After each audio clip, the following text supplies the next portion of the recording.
Bienvenue dans ma revue du Met Gala, l'événement fashion à ne pas manquer, incontournable, qui avait pour thème cette année Fashion is Art. Ça promet. Dans cette revue, je vais évidemment contextualiser ce dress code et aussi le thème de l'expo qui était Costume Art. Il y a une petite différence entre le thème de l'expo et évidemment le dress code. Je vais tenter d'expliciter un peu ce que ça veut dire et puis au regard de cette contextualisation, on va juger les looks, bien sûr. Le Met Gala, c'est la levée de fonds annuelle au profit du Costume Institute. C'est le département fashion du Met, grosso modo. Donc en fait, le Met Gala, c'est ce qui permet de récolter la thune pour financer les expositions. Et rien que l'an dernier, le Met Gala, ça a permis de récolter 31 millions de dollars. Donc j'espère que l'expo va être réussie cette année parce qu'avec un tel budget, avant d'entrer dans le vif du sujet, je vous parle du sponsor de cette vidéo qui n'est autre que Nextory. Nextory, c'est la seule application en France qui contient tous les formats de lecture, que ce soit e-books, livres audio, mais aussi magazines, avec un catalogue de plus de 1,4 million de titres. Je peux vous dire qu'il y a des choses très pointues. Et d'ailleurs, en préparant la vidéo sur le Met Gala, je me suis fait une playlist Fashion and Art et en diguant un peu de clic en clic, je suis tombée sur un bouquin que j'avais lu il y a quelques années quand j'étais étudiante, que j'avais trouvé au dernier rayon d'une bibliothèque lugubre qui s'appelle Fashion and Fetishism et qui en gros retrace une histoire sociale de la corsetterie. C'est un bouquin génial, absolument passionnant et je pensais jamais plus pouvoir mettre les mains dessus à part sur un site du dark web hyper cher. Je suis aussi tombée sur une interview de Susan Sontag dans un vieux numéro de Rolling Stone parce que du coup, tu peux aussi consulter plein de magazines, notamment tous les Vogue. Franchement, pépite. Et d'ailleurs, avec mon lien promotionnel, vous avez 45 jours d'accès gratuit avec presse illimitée. C'est-à-dire que tous les Vogue, vous pouvez les rattraper.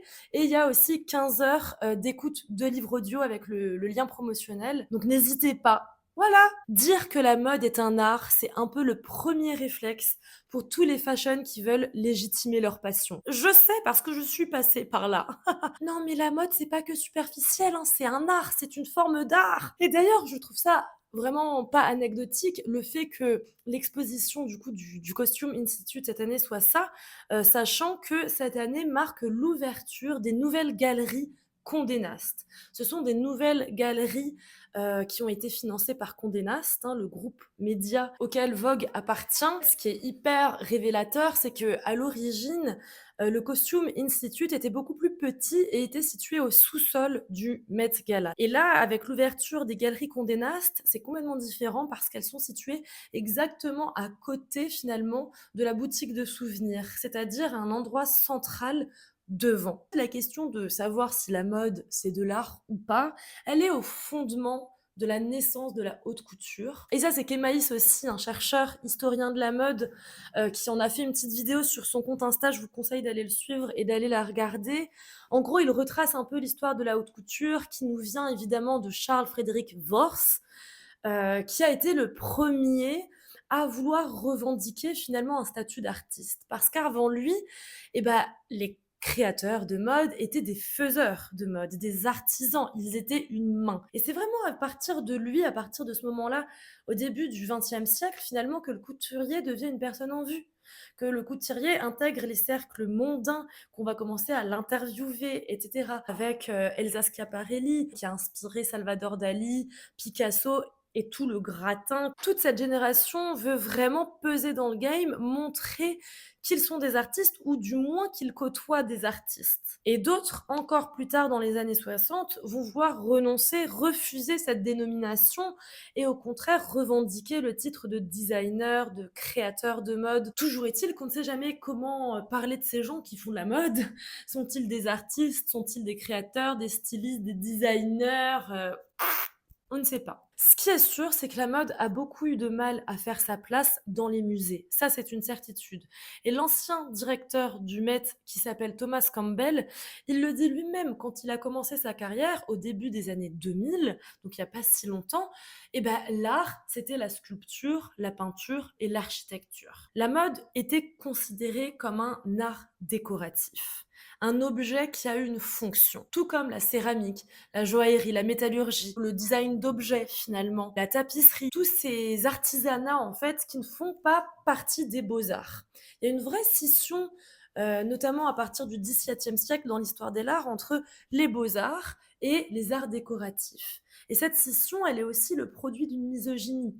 Parce que les arts décoratifs, la broderie, la passementerie, la dentelle, le travail de la dentelle, ce sont souvent des disciplines associées au travail domestique des femmes. Et ce sont des activités associées, voilà, à des vertus de féminité, de chasteté, de docilité. Une bonne femme bien tranquille, c'est une femme qui coud, évidemment. À l'origine, c'est vraiment la misogynie qui a joué, qui a empêché la mode à être reconnue comme étant un art à part entière.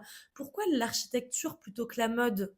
Et j'ai lu un article hyper bien à ce sujet. Toutes les sources, vous les retrouvez dans la bio. En gros, elles expliquent que les architectes, ils ont été extrêmement dédaigneux vis-à-vis de la mode. Notamment au XXe siècle, Mies van der Rohe et Le Corbusier, dont pourtant la femme était mannequin et créatrice de mode. La femme du Corbusier, c'est Yvonne Galis-Jeanneret, dont l'influence fashion a dû forcément refléter sur toute l'œuvre du Corbusier. Or, Mies van der Rohe et Le Corbusier, bah, ils voulaient pas être associés à la fashion. Pour eux, la fashion, c'est de la merde, grosso modo. Et ce qui est drôle, c'est que pourtant, ces deux architectes, qui quelque part sont tributaires du modernisme, avec leurs lignes épurées, leurs murs blancs, la fonctionnalité, le minimalisme total de leur monument, ça illustre l'idée même de la modernité du XXe siècle. Mais ça, c'est une idée de mode. Or, parce que ce sont des hommes, ils ont éradiqué la mode de l'équation. Les deux autrices de cet article écrivent, je cite, selon eux, la rigueur extérieure du bâtiment devait refléter sa rationalité intérieure, à l'instar du costume masculin, dont la continuité des formes préserve l'unicité de l'intérieur, contrairement aux modes changeantes de la mode féminine. Ils ont voulu vraiment, dans leur style architectural, montrer que ce sont des hommes, des bonhommes. Et d'ailleurs, c'est drôle, mais souvent quand on veut complimenter une tenue ou des vêtements, on dit qu'ils empruntent à l'architecture. On fait valoir leur construction, leurs lignes, leur tailoring. Et là, pour le Met, ça a été exactement pareil. Il y a plein de looks architecturaux qui invoquent la rigueur de la ligne, de la construction du vêtement, comme si ça pouvait protéger de la superficialité, de la féminité des vêtements. Et je pense notamment au corset en dur de Kimka, porté par Kimka ou à Hailey Bieber. C'est exactement ça l'idée derrière. Et il y a d'autres looks, beaucoup d'autres looks du Met, qui, plutôt que d'en appeler à l'architecture pour se déculpabiliser, ont voulu bénéficier de l'aura de la sculpture. Ça, c'est des choses vraiment qu'on retrouve très fréquemment dans la mode. On va dire de robes qu'elles sont sculpturales. Et c'était très attendu sur ce Met Gala, hein. Forcément, quand on parle de mode et d'art, je m'attendais évidemment à voir plein de meufs vouloir être des genres de sculptures 2.0 un peu sexy, ça n'a pas manqué. Et par ce biais, évidemment, véhiculer l'idéal de la statuaire gréco-romaine, une vision très précise du corps humain, un corps parfait, harmonieux, symétrique, maîtrisé. Enfin, c'est vraiment l'occasion pour toutes les girlies là de merde, que de montrer qu'elles ont maigri, que de montrer qu'elles sont parfaites, que de montrer que ce sont les surhumaines qu'elles sont finalement dans l'arène du Met Gala. Et c'est pour ça que dans tout ce cortège de meufs qui se veulent parfaites, montrer leur exemplarité plastique, leur blancheur, leur minceur, et ben Heidi Klum, elle est venue dégommer tout ça. Et d'apparaître comme ça sans vouloir mettre en avant sa plastique, avec une take très camp sur ce thème. C'est une manière de symboliser sur les marches du Met que les femmes peuvent exister autrement, que les femmes n'ont pas forcément envie d'être la plus belle, la plus jolie, la plus sexy. Et ça fait du bien, quoi, c'est cool. Et pour moi, cela, Ça montre bien qu'il y a des gens et des invités qui comprennent ce thème, ce qui est normal parce que ça porte à confusion, comme étant une invitation à élever la mode par le biais de l'art. Comme si la mode seule ne se suffisait pas, comme s'il fallait toujours l'ennoblir, comme si la mode ne bénéficiait pas de son propre vocabulaire, de ses propres logiques internes. Du coup, pour moi, toute une partie de ce Met Gala était un ratage total. Et donc, ça a donné lieu à des réinterprétations, voilà, de tableaux hyper simplets, hyper faciles, que j'ai trouvé méga boring. Évidemment, Alexa Chung, un petit peu, avec cette robe Dior par Jonathan Anderson, que je trouve ravissante. J'adore ce vert, j'adore ses boucles d'oreilles. Elle est très mignonne, une petite grenouille. Ça fait évidemment penser aux nymphéas, à l'impressionnisme. Mais est-ce que vraiment on est dans un vrai dialogue? Non, on est dans la mode qui va illustrer, qui va puiser dans la peinture pour tout à coup s'ennoblir, paraître plus intelligente que ce qu'elle n'est. Mona Patel, c'est pareil, elle s'inspire de l'homme de Vitruve de Vinci dans une robe Dolce Gabbana. Super cette inspi, mais pourquoi tout à coup ça devient une simple illustration sur une cape? C'est chiant! Rachel Zegler en, Prabal Gurung, c'est pareil. Elle réplique juste la tenue du tableau Le Supplice de Jane Grey. Rosé en Saint Laurent qui vient prendre un oiseau de Matisse et se le foutre sur la robe, mais c'est pareil. Margot Robbie et Gracie Abrams en Chanel dans des genres de variations Klimtesques. C'est ravissant, mais c'est chiant.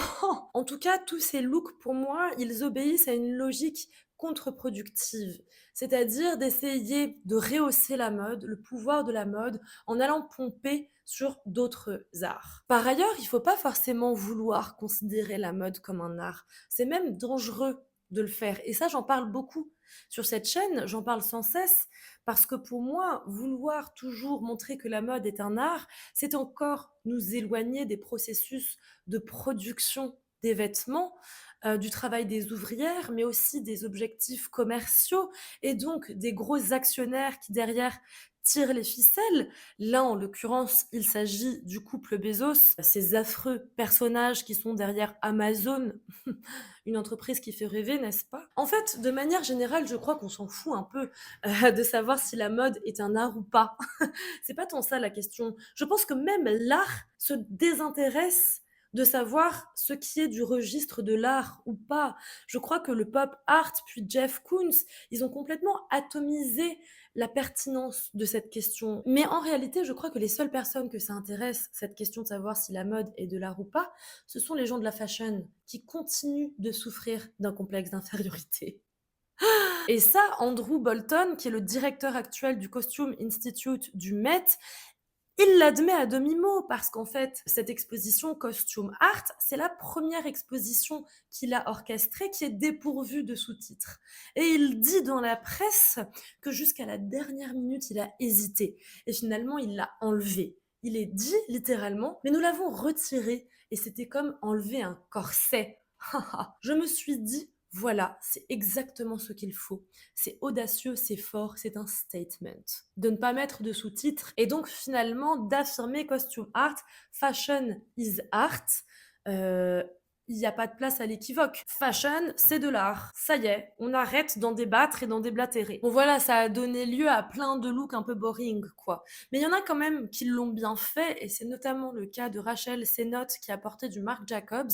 D'ailleurs, il y a plein de looks que j'ai adorés de Marc Jacobs. Je trouve son look à Rachel gaguesque. Avec l'ongle du gros orteil peint au-dessus du collant fuchsia. C'est délire avec le chewing-gum, c'est frais et fun.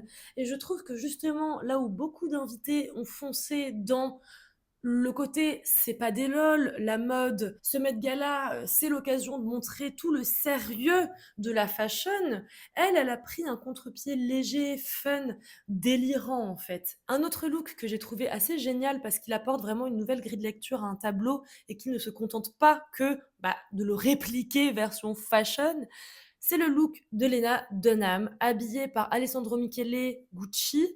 En gros, ils se sont inspirés d'un tableau de la Renaissance qui a été peint par une femme, Artemisia Gentileschi. C'est un tableau qui représente Judith décapitant Holoferne et sa robe s'inspire du splash, de l'éclaboussure du sang. Donc déjà ça, je trouve ça fun, mais en plus, on peut avoir une autre lecture de cette robe parce que Lena Dunham a énormément écrit et commenté les douleurs chroniques dont elle est victime, notamment dans les pages de Vogue, et de sa décision de faire une hystérectomie. C'est la chirurgie pour enlever l'utérus lorsqu'elle avait 31 ans. L'un dans l'autre, j'ai trouvé que du coup, ça amplifiait finalement ce tableau d'une lecture contemporaine et féministe, quoi. Un autre look que j'ai trouvé particulièrement smart, et je pense que c'est une hot take, c'est le look de Bavita Mandava, qui est le mannequin Chanel, qui a d'ailleurs été récemment nommée ambassadrice de la maison. En gros, c'est le look, c'est une redite du premier look du défilé métiers d'art qui avait eu lieu à New York Chanel en décembre, qu'elle avait ouvert et qu'il a quelque peu révélé au monde. En gros, ce look, il a une histoire parce que Bavita, elle était dans le métro, justement. Elle s'est fait scouter par un agent qui lui a dit viens au casting pour le défilé métiers d'art de Mathieu Blasi. Elle y est allée en portant exactement cette tenue. Mathieu Blasi, ça l'a énormément inspiré et il a décidé de le refaire à sa sauce, le look de Bavita, et de la faire défiler et de la faire ouvrir le défilé métier d'art là-dessus. Il y avait déjà eu un énorme success story quelque part autour de l'histoire de ce look. Et là, la step d'après, c'est emmener ce look au Met Gala. Il est refait en mousseline, c'est pas du vrai jean, c'est de la soie. Il est complètement transparent et hyper fin. En fait, ce que je trouve génial, c'est que plutôt que de vouloir montrer que la mode peut être artistique en copiant un tableau de Klimt, Bavita, avec ce look, elle montre que la mode, c'est l'art du banal, l'art du quotidien, c'est quelque chose de très trivial, et qu'aussi l'idée d'être soi, c'est au cœur de la mode, parce que là, elle vient au Met Gala avec sa tenue remasterisée de Mathieu Blasi, quoi. Et finalement, ce qui est dingue, c'est que face à l'écrasante majorité de robes neuneux, complètement niaises, de jolies robes de bal qu'on a retrouvées encore une fois sur ce Met Gala, qui te donne l'impression dystopique d'être à Monaco, et bien finalement ce look, il stand out et il paraît hyper audacieux. Et ça, c'est fort. Au contraire, Sabrina Carpenter, moi je ne l'ai pas trouvé très smart dans son look. Un look Dior qui est vraiment une prouesse technique, hein, parce que ce sont les bobines de film du film Sabrina qui ont été après rebrodées. Mais bon, voilà, ça s'arrête là. Alors oui, les ongles, c'est fun, il y a un côté burlesque, on est vraiment fidèle au style de Sabrina et donc je trouve que le look lui va hyper bien, mais on reste dans le côté, voilà, c'est la mode qui illustre la génialité du cinéma. Et ça me fout les boules parce que c'est pas ça le sujet et l'enjeu pour moi dans ce Met Gala. J'ai vu qu'un seul look Iris Van Herpen, alors que pour moi, je me disais, va y en avoir plein parce que c'est un peu la porte d'entrée facile entre voilà l'art, la technologie et la mode, Iris Van Herpen, et Eileen Gu, je sais pas si je prononce bien son nom, qui a apporté cette petite robe bubule avec des littérales bulles qui s'échappaient de la robe. Alors, autant je trouve ça très logique de faire appel à Iris Van Herpen, autant là, ça ne m'a pas emporté. Je trouve ça un peu naze. Déjà, le look, j'ai un problème quand c'est trop candide, moi, les looks. Je trouve ça vite chiant, boring et enfantin. Ah, regarde, pouh, je fais des bulles. Enfin, ça aurait pu être beaucoup plus mystérieux. Et puis, je trouve que les bubules, pour représenter le côté éphémère de la beauté et de l'art, bon, c'est vraiment facile. Ça ne m'a pas emporté. En revanche, quelqu'un qui, pour moi, a réussi le pari, c'est Madonna. Madonna qui est venue en Saint-Laurent et qui a décidé d'honorer l'art de la performance avec cette immense traîne de tulle gris qui se déploie par un cortège de femmes qui sont-elles des dames de compagnie, on ne sait pas, qui elles-mêmes, leurs tenues sont magnifiques, des nuisettes pastel, et Madonna qui tranche dans cette tenue dramatique, gothique, qui finalement résume un petit peu toute la contribution de Madonna à l'histoire de la mode. Et en fait, elle s'est inspirée du tableau de Leonora Carrington qu'elle a peint en 1946, qui est une variation de la Tentation de saint Antoine. La Tentation de saint Antoine, c'est un motif religieux. Saint Antoine se retire dans le désert parce qu'il est hanté par la vision de femmes tentatrices, de femmes séductrices, et il a trop peur de succomber aux désirs et aux tentations de la chair. Donc il se retire dans un désert. Sauf que la vraie originalité de ce tableau de Leonora Carrington en 1946, c'est que d'ordinaire, les tableaux qui représentent la tentation de Saint-Antoine montrent Saint-Antoine en PLS, le visage contre le sol, vraiment déchiré, torturé par la tentation. Alors que là, Leonora Carrington le montre dans ce tableau en paix.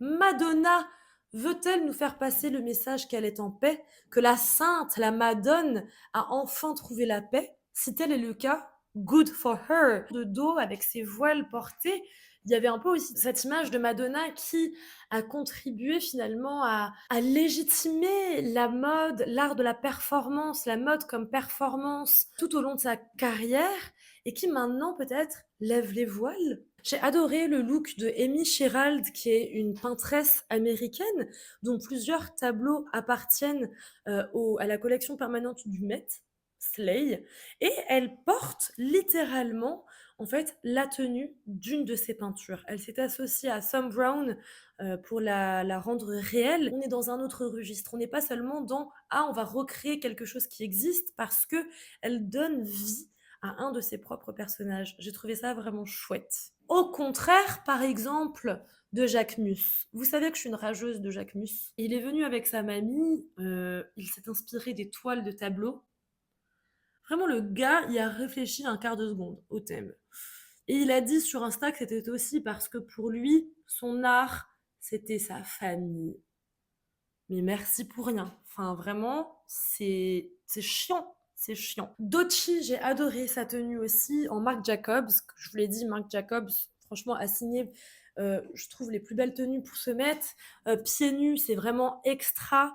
Le look est très stylé. Il y a quelques looks comme ça, je ne sais pas exactement, et peut-être que ça m'a échappé si ce sont des références précises, mais qui, dans leur exécution et dans ce qu'ils apportent, sont beaucoup plus artistiques, fantastiques, extra que certaines interprétations très premier degré de tableaux. C'est le cas de Doechii, mais c'est aussi le cas de Teyana Taylor qui portait une robe custom Tom Ford par Haider Ackermann.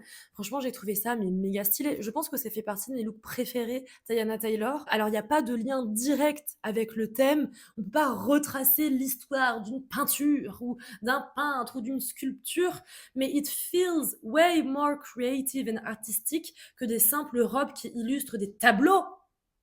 Donc pour moi, c'est oui, c'est bravo, c'est ça qu'on veut, c'est cette forme de créativité, de côté délirant, une vraie recherche artistique par le biais du textile aussi, avec les franges de Teyana Taylor notamment. Une autre femme qui ne s'est pas contentée que de reproduire un tableau, c'est Hunter Schafer, qui était habillée par Prada et qui s'est inspirée finalement du tableau de Klimt Mada Primavesi, qui représente une jeune enfant. Ce qui est intéressant dans le look de Hunter, c'est que de prime abord, elle incarne cet enfant de 9 ans. Elle a les joues roses, elle a un gros neuneu dans les cheveux blonds, les yeux bleus. Elle est parfaite. Mais quand on regarde un peu plus précisément, on se rend compte que la robe de Hunter est trouée.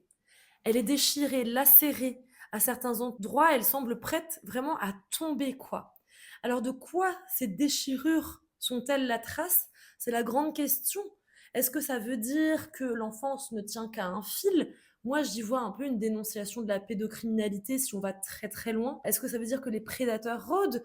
En tous les cas, j'ai l'impression qu'il faut comprendre de ce look que les choses ne sont jamais aussi sages, aussi polies, aussi jolies qu'elles ne le paraissent.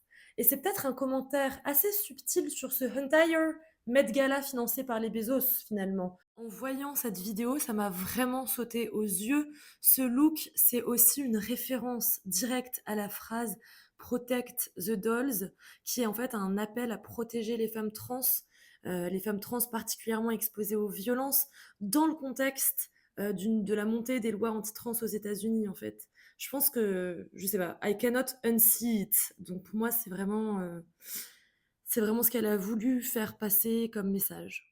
Voilà, selon moi, tout ça, c'était la première grille de lecture de ce Met Gala et de ce thème qui posait la question des liens entre la mode et l'art. Maintenant, il y a une deuxième grille de lecture qui s'inspire beaucoup plus du thème de l'exposition. L'expo explore les représentations du corps habillé à travers toutes les collections, tous les départements du Met. Ce que ça veut dire, c'est que le fil rouge du Met, qui est le plus gros musée new-yorkais, je pense, de tous les départements qui le constituent, c'est le corps habillé. Et ça, c'est une idée très forte.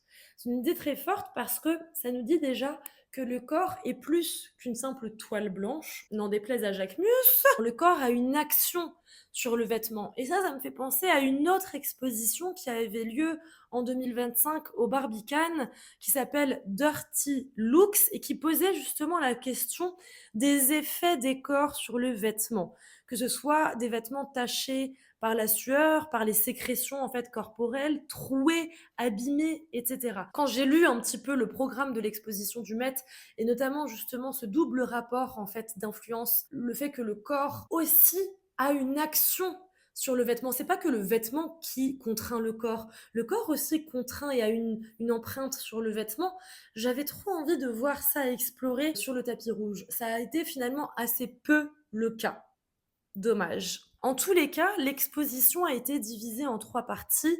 La première, ce sont les corps omniprésents dans l'art, le nu notamment, les corps conventionnels. La deuxième, ce sont les corps qui ont au contraire été négligés dans l'histoire de l'art, les corps anciens, les corps vieux, les corps gros, etc.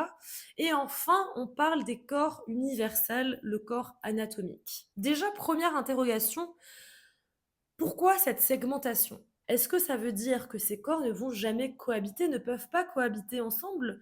Je trouve ça assez bizarre quand même, que les corps négligés notamment soient confinés à un espace en fait, un espace clos déterminé à une partie dans une exposition. C'est encore une fois ne pas les faire exister as a whole. Enfin, je sais pas, c'est encore une fois sous-entendre que ces corps-là, il faut utiliser des outils conceptuels particuliers pour les regarder, pour les interroger. Bah pourquoi? Pourquoi en fait?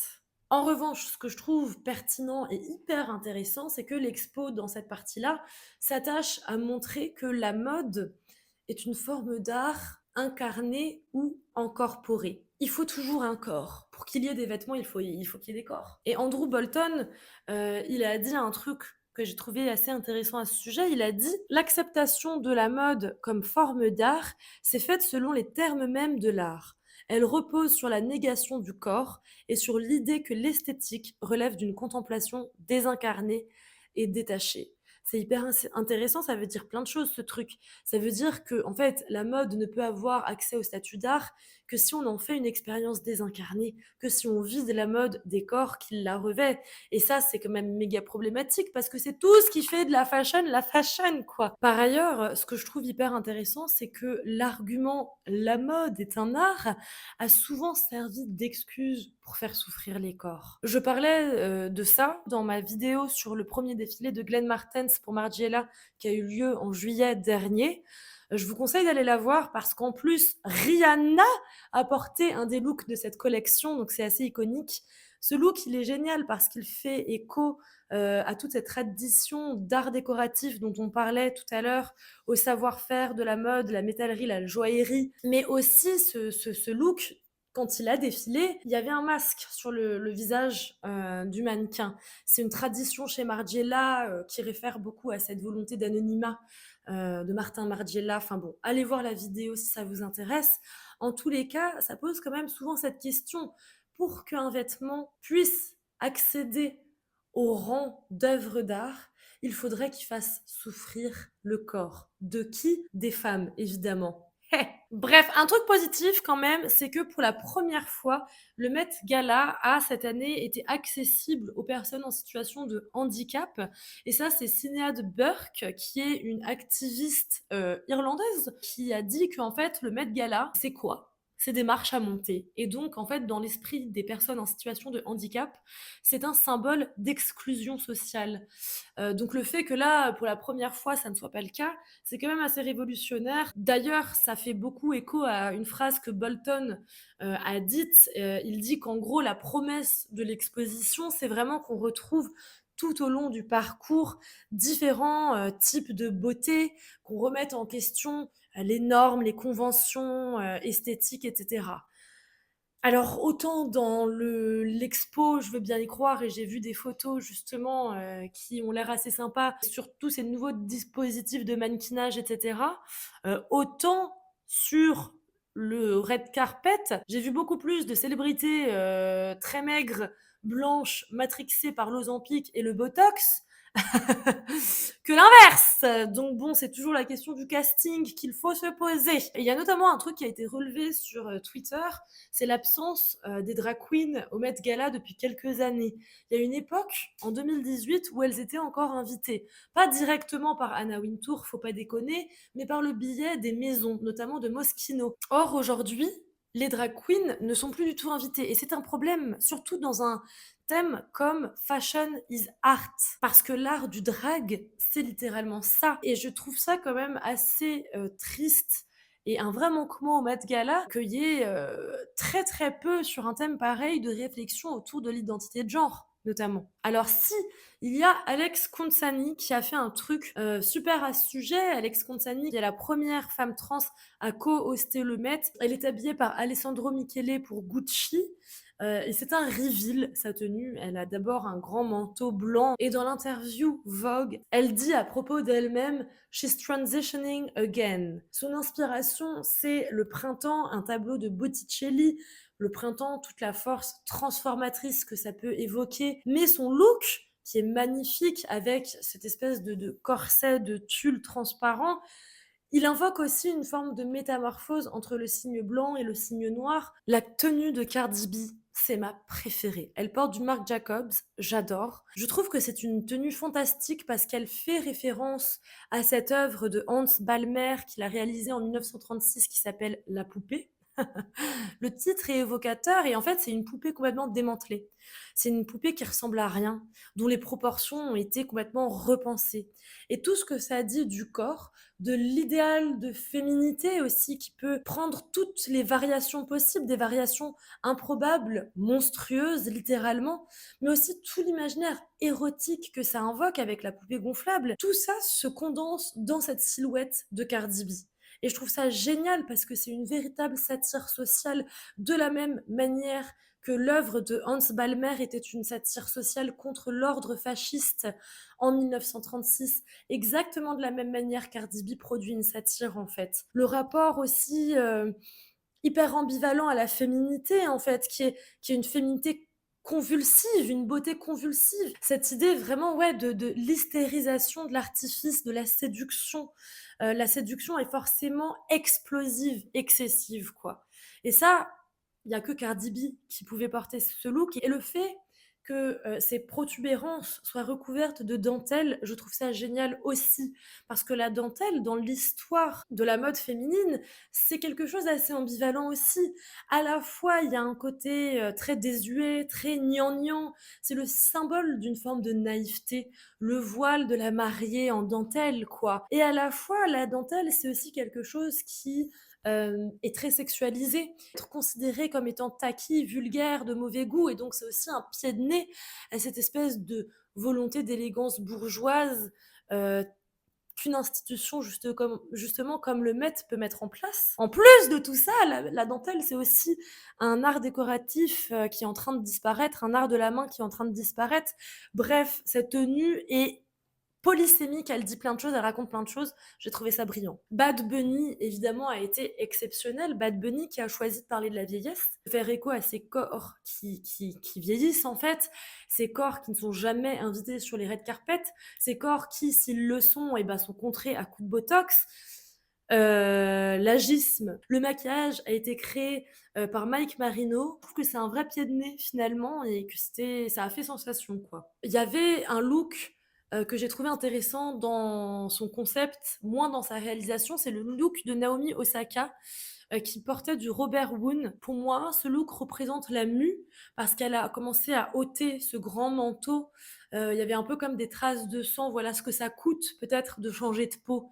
Ça voulait peut-être dire ça, symboliser ça. J'ai trouvé ça vraiment très très beau, le manteau très beau. J'adore l'idée. En revanche, la robe en dessous, malheureusement, je suis pas fan. Je trouve qu'elle lui va pas très bien. Enfin, je sais pas, j'ai moins été happée par le look, même si dans l'idée, oui, il est dans le thème et oui, c'est une réflexion intéressante sur le corps, l'habit, la mue, etc. quoi. Pareil, Ado Takesh, qui est une femme enceinte, elle a porté du thumb brown. En vrai, je trouve ça beau, mais j'aurais voulu qu'elle joue encore plus son corps enceint. Je trouvais un peu adulte timide avec ses quelques fleurs sur le belly, en mode oui, je donne la vie, donc voilà, les fleurs sont en train d'éclore sur mon ventre. J'aurais voulu quelque chose de plus central autour du bide, quoi.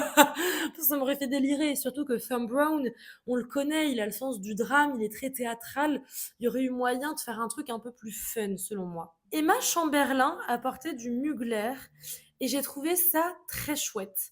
C'est une réinterprétation de La Nuit étoilée de Van Gogh et d'autres tableaux que Emma Chamberlain affectionne tout particulièrement, mais c'est pas une réinterprétation littérale, c'est plutôt une réinterprétation textuelle, justement qui se métamorphose aussi de par les matières de sa robe. C'est une robe Mugler, évidemment, je trouve, à couper le souffle. À l'origine, elle s'inspire aussi d'une pièce d'archives de Mugler, La robe papillon, qui date de 1997.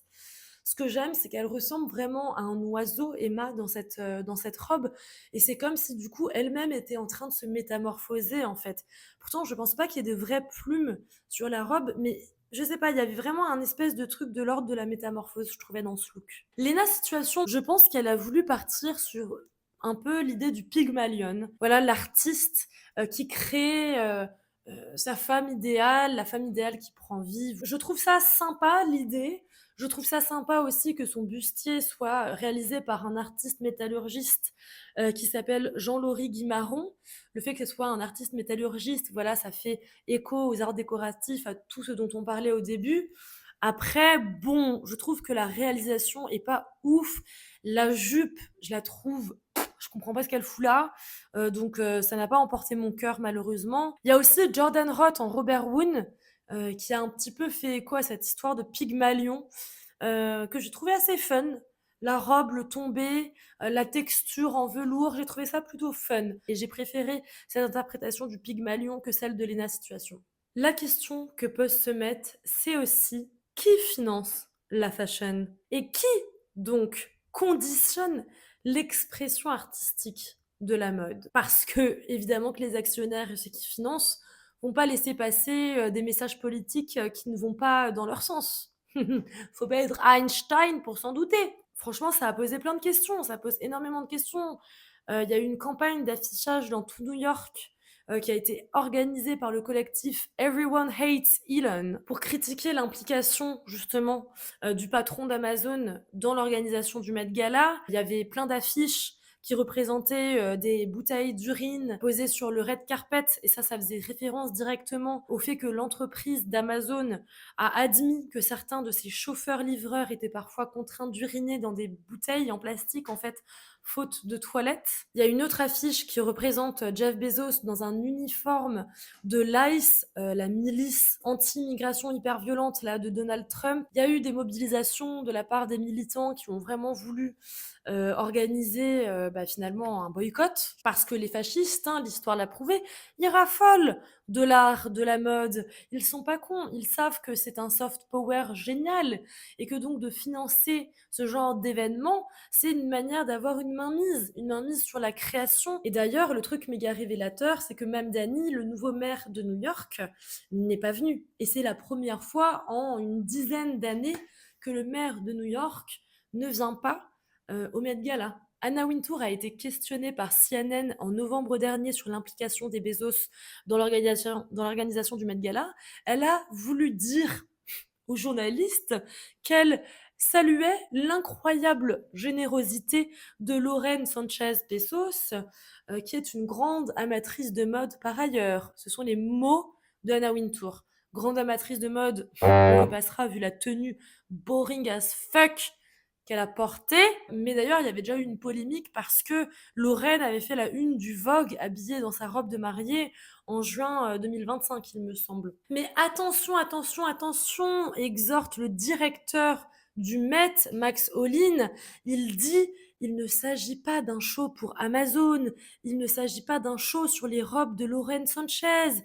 Il faut bien comprendre que ce que nos donateurs soutiennent, c'est le programme du Met, les idées de nos conservateurs et l'intégrité de l'institution. N'importe quoi. Enfin, évidemment que la mode est une manière de contrôler la production d'images de mode et donc du même coup la production de normes esthétiques en fait. Contrôler ce qui fait rêver la planète, c'est quand même un pouvoir incroyable. Et ça s'arrête pas qu'au Bezos, hein, parce qu'en février 2026, là, lors de la dernière Fashion Week, il y a Mark Zuckerberg qui a assisté au défilé Prada. Miuccia Prada, qui était, quand elle était encore en thèse de théorie politique, encartée au Parti communiste. Et Bezos, il était aussi avec Jonathan Anderson pour son défilé Dior à la dernière Fashion Week. Ce qu'il faut comprendre, c'est que tous ces milliardaires là, tous ces gars de la tech, qui sont sortis de leur trou du cul de la Silicon Valley pour aller dans les hautes sphères de la mode, c'est pas parce qu'ils adorent les vêtements, pas du tout, c'est parce que leurs cotes de popularité sont terribles. De se faire voir à des events comme ça, de les financer, etc., c'est une manière de gratter de la sympathie, un capital cool, quoi. Et je pense que c'est loin d'être un hasard le fait que dans une Amérique trumpiste où les idéaux virilistes sont vraiment particulièrement en vogue, tout à coup, le boys club de la Silicon Valley débarque dans la fashion pour dire à ces dames ce qu'elles doivent porter. Évidemment, dans un tel contexte, comment faire? Moi, je me suis dit avant le Met que ça serait bien qu'il y ait certains invités qui dénoncent.